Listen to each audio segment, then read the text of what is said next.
پژواک سکوت، صدای بی صدایان، صدای زنان افغانستان که قرنها قربانی بی‌عدالتی بودند. دیدی که بهار من چگونه سرد است، دیگر همه چیز به رنگ زرد است، دیگر به بهار خندم نیست، شعرم همگی سرود درد است. به نام خداوند جان و خرد که از این اندیشه ها جان آفرید و از درد من، جایی که صداها خاموش نمانده و روایت های از دل رای خود را پیدا کرده اند. در اینجا نه قضاوتی هست، نه فریاده، نه سرزنش، تنها صدای انسان است در میان هزاران خاموشی. این برنامه را با من نیروانا ابرام بیننده باشید و امشب با روایت دیگری در کنارتانم، روایت از رنجها، از امیدها و از آنچه که شاید هرگز گفته نشد و هیچگاه به تحقق نپیوست.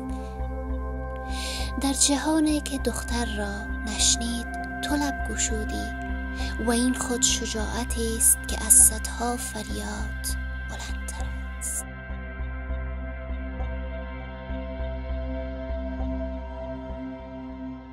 در این برنامه‌ها درد دل دختران یتیم و بانوان مظلوم را می‌شنوید که هرگز شنیده نشده است. هنوز 2 ساله بودم که پدرم ما شهید شد. مادرم 4 تا دختر داشت، 2 دانم بچه داشت. بی پناه و درمانده بودیم. بیادرکایم خرد بودن که مادرم بیوه شد. 4 دانه خوارا مانده بودیم در خانه. ما با دست کاکایم ماندیم. کاکایمشان ما را به خانهشان بردن. اما هیچ وقت مهر و حمایت پدری به ما نکرده. مثلا میگن که پدر کاکا در جایگاه پدر است، اما ما هیچ وقت از اونها پدری ندیدیم. حتی مثل کاکا به ما نبود. ما را به خاطر تعیین کردن، بردگی و ولت و کوب برده بودن. همیشه گشنگی بود و ظلم و ستم. تنها صداییم که میشنیدیم صدای امر نگه اطرافیانم. روزایی را میکشنیم که خیلی سخت بود. دیگه از ظلمی که فکر کنین از توانشان میومد، زنای کاکا و کاکای سرمون میکرد. مادرم چه غلط میکرد، خوارکایم چه غلط میخوردن. شبا گشنه اما تو با گریان خواب میشدیم کلما. مادرم یک زن تنها بود. دستاش تو پینه شده بود، تکه شده بود، بخاطر که هر روز میرفت به خانه مردم ظرف میشست، لباسشان میشست، زمین میسابید و پاک میکرد.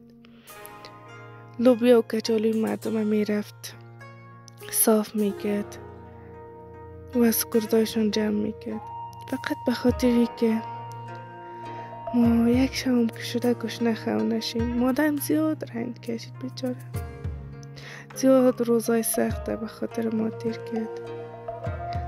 هیچ مهر و محبت و آغوش پدر ما ندیدیم. کاکایم پیش روی ما اولادایشان ناز میدادن، اولادایشان رو با آغوش میکشدن، سر رویشان ماچ میکردن. با زیاد دیگر ما خون میشد. کاش ما پدر مادر نداشتیم، کاش ما پدر نداشتیم.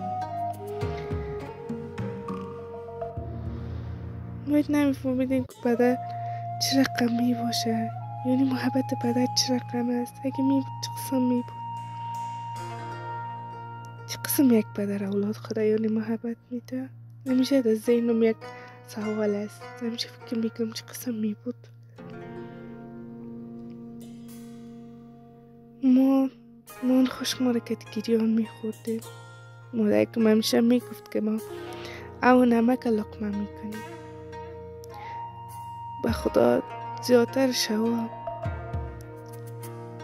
شکمای گشنه بیادرکایم دمی آرامی و سکوت خانه صداش میپیچید، صدای غرغرش میپیچید.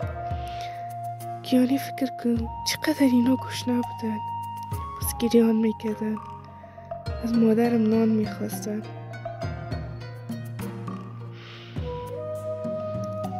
ما بسیار روزای سخت گذشتیم.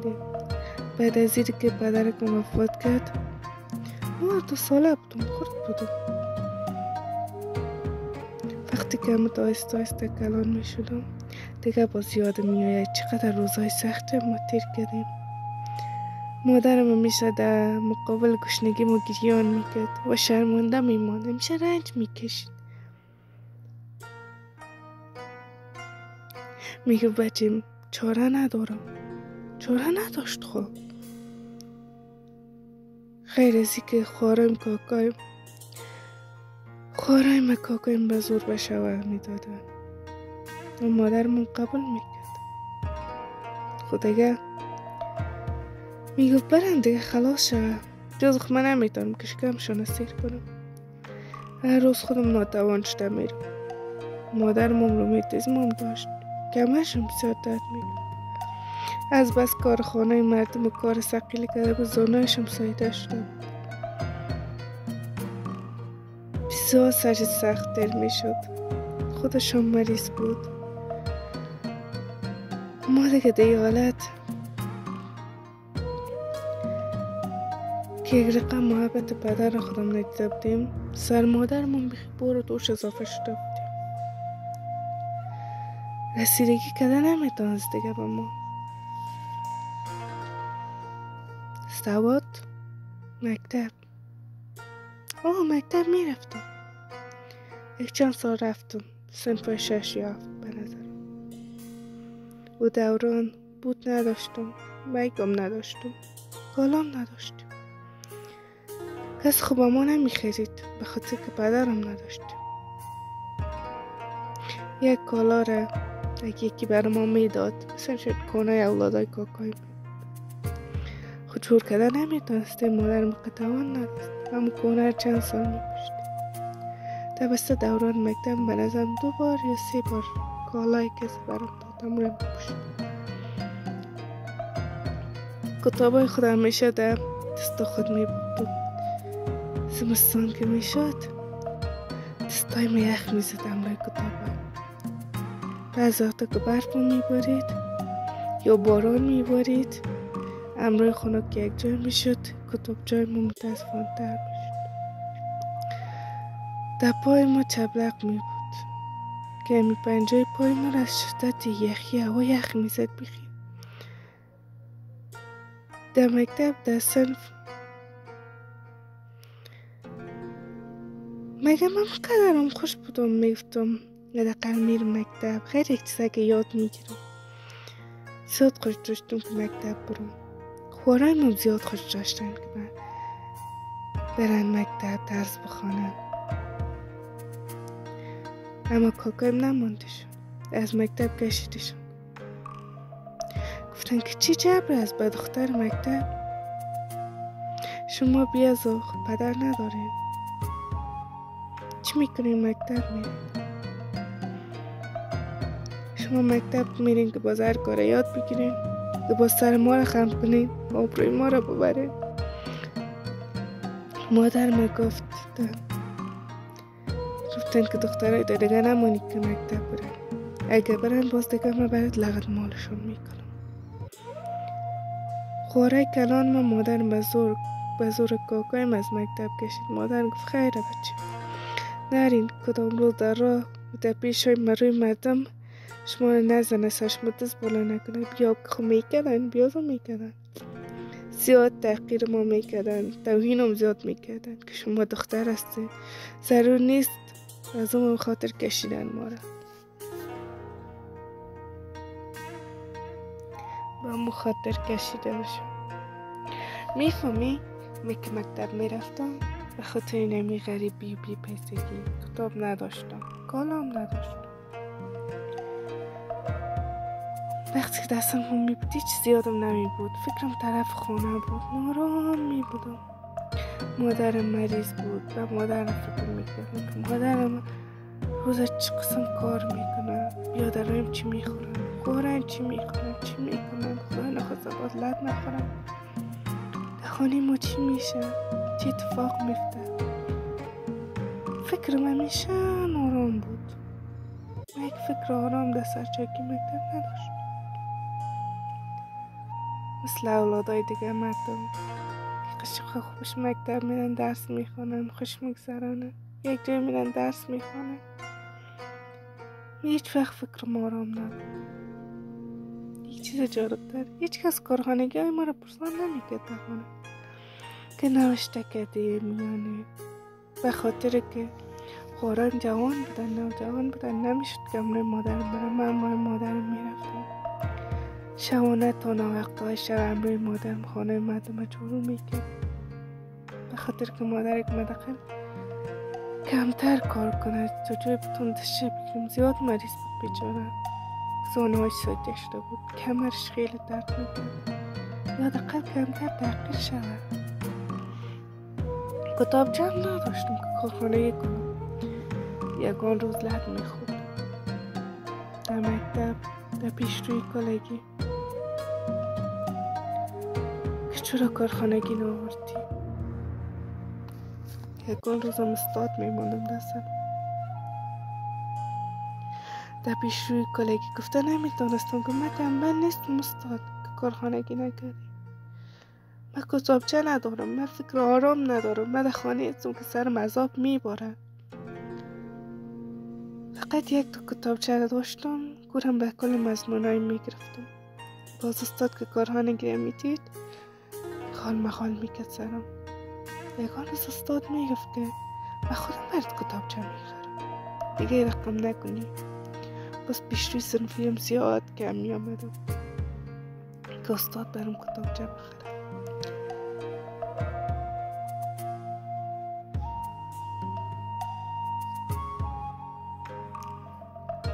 استاد میگفت که چرا کارخانگی تو یک کتابچه میگیری؟ خب یک دختر یتیم چی میتونه کنه؟ یک دختر یتیمی که پدر نداره.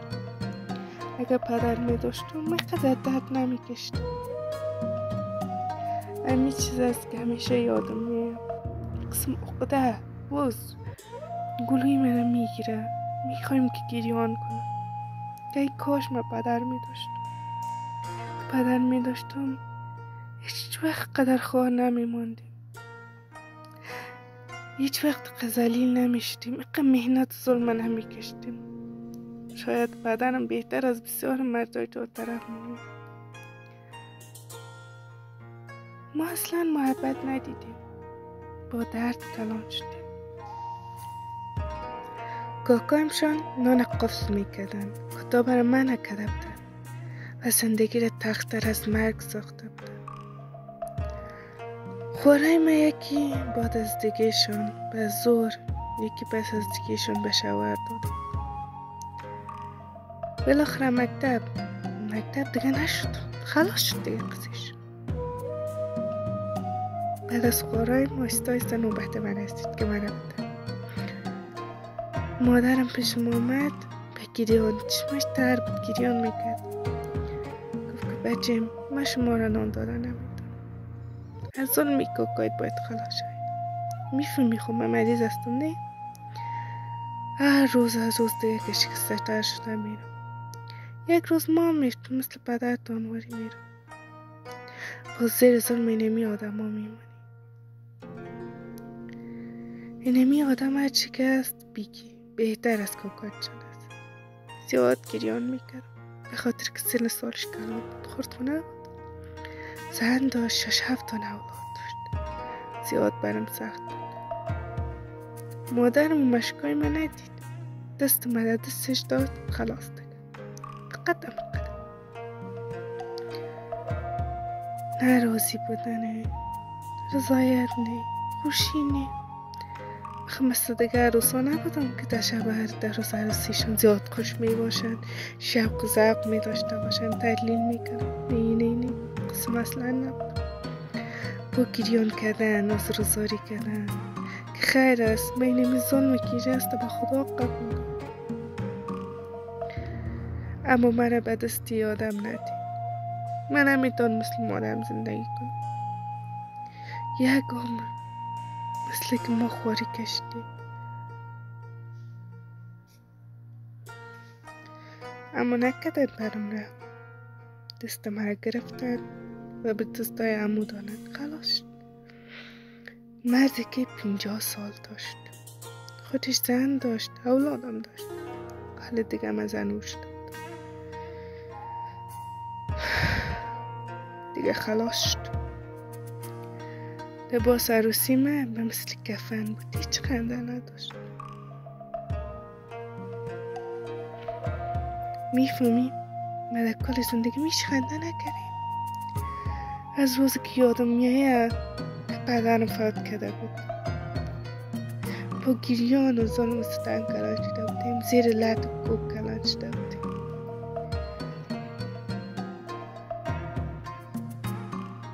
لباس عروسی من و محکوم کفن داشت، بی کفن بود. به خاطری که با روز که من خانه نو میرفتم لبخند و خوشی نبود، مثل از که از خانه یک جنازه برای یک مطالعه داشت.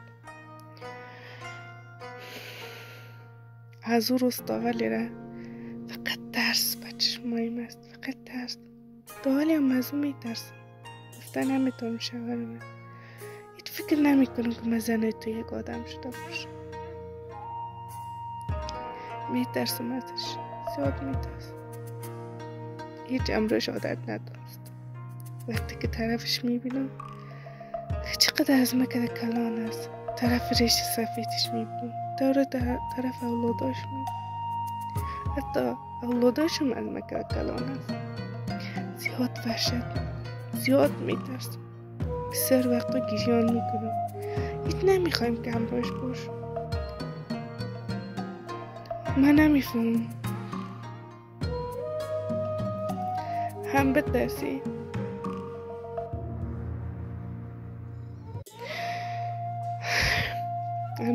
و این لحظه شده که گفته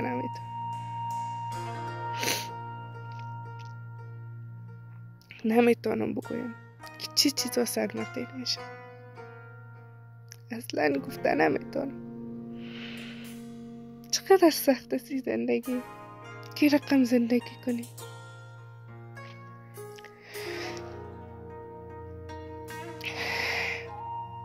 هیچ دیگه نمیتونم، واقعا سخت. اما تا امروز فقط یک گوشه نمیبالم، در یک کنجک اتاق، یک جایی که فقط این نمیو نباشه و این نمیو رو من پیش چشمم نبینم. اشان فرار میکنم همیشه، چند دقیقه تنها باشم، اما دوباره بازش پشت میایم و میگه تو زنم هستی. چه قسم زندگی بود نمیتونی زندگی، نه میره دیدم، نه زندگی کردم، نه گرمی بغل مادر حس کردم، نه آرامش داشت، نه پناه پدرم که بهش تکیه کنم. کلگی اومد من گفتن تو زن شدی. هیچ کس هم پرسان نمی کنه که تو کودکی تو زندگی کردی نکردی. اینمی تو یک دختری یتیم بودی، چه رقم زندگی کردی که باز ما امروز تو ریجا بودیم. امروز مادرم کار میکنه و مرا پیش قابله های قدیم که باید مادر شد. خب یک نفر به من بگوید کسی که خودش نه مهر دیده، نه عاطفه دیده، پدر نداشت، مادرم برش آرامش نه پناه داشت، نه تکیه‌گاه داشت، زیر قدر ظلم و ستم کلان شد، بازی باید امروز خودش مادر شود. با قدر شکستگی و فرار از خانه که من فرار میکنم، میترسم و چطور تو خانه یک گشتو که کلان کنم. چه قسم کلان خود کردم. این دولت است که پدرم که مهر پدر من ندیدم، نه گرمای مادر چشتم. میفهم که این مرد درخی سرنوشت مرا دیگه هیچ پرسان نکن که بسیار تحت سرنوشت من. این مرد امروز میخواین که مرا به زور مادر کنه. پیشی قابله و قابله قریه میبرن که یک ظلم نو سر این مذهب و روز میفته و میبره. ما مثل مادرم به همی سنه زیار کردم دمی جوانی خوبی امروی اولادم میمونه امروی ظلمی هم با وی خانه وی جنجاله اونان چی کنم چی قسم کنم. یعنی کلی زندگی ما فقط اینم قدر است. سرنوشتی که از اولی که یادم میاد تا آخر فقط درد داشت. تکرار بود. میگذره و همین چیز میگذره.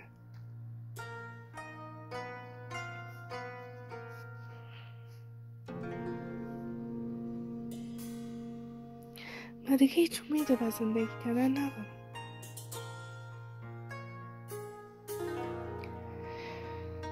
همیشه درس، همیشه بنام شده. یک گوشه را پیدا میکنم که بچم دیگه چشم درد کرد روی کسی نخوره از کلگی فنا میکنم و هنوز میرا مرا به زور به شکنجه زندگی که امروز زنده ماندن از گرفتن اخصار نوشت خوره میشه میده از اونا که دخمه بدتر شد.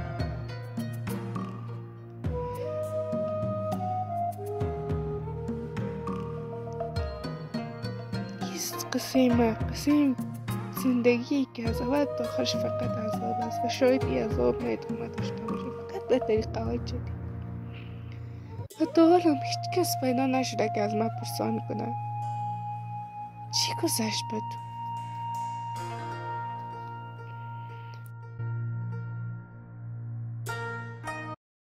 با این برنامه همراه شوید تا بر ظلم و ظالم چیره شویم. گاهی خاموشیت فریاد بود، فریادی که هیچ گوش زمینی نشنید، اما باور کن در آسمان هیچ درد ناگفته گم نمیشود. بگذشت و چه گویم بر من چه گذشت، لهیب برزخ زبان زد، این رنج برکر است. تا روایت دیگر، خدا نگهدار. تهیه و تنظیم نیروانا اکرام. رادیو کتاب، نیاز نسل امروز و فردا.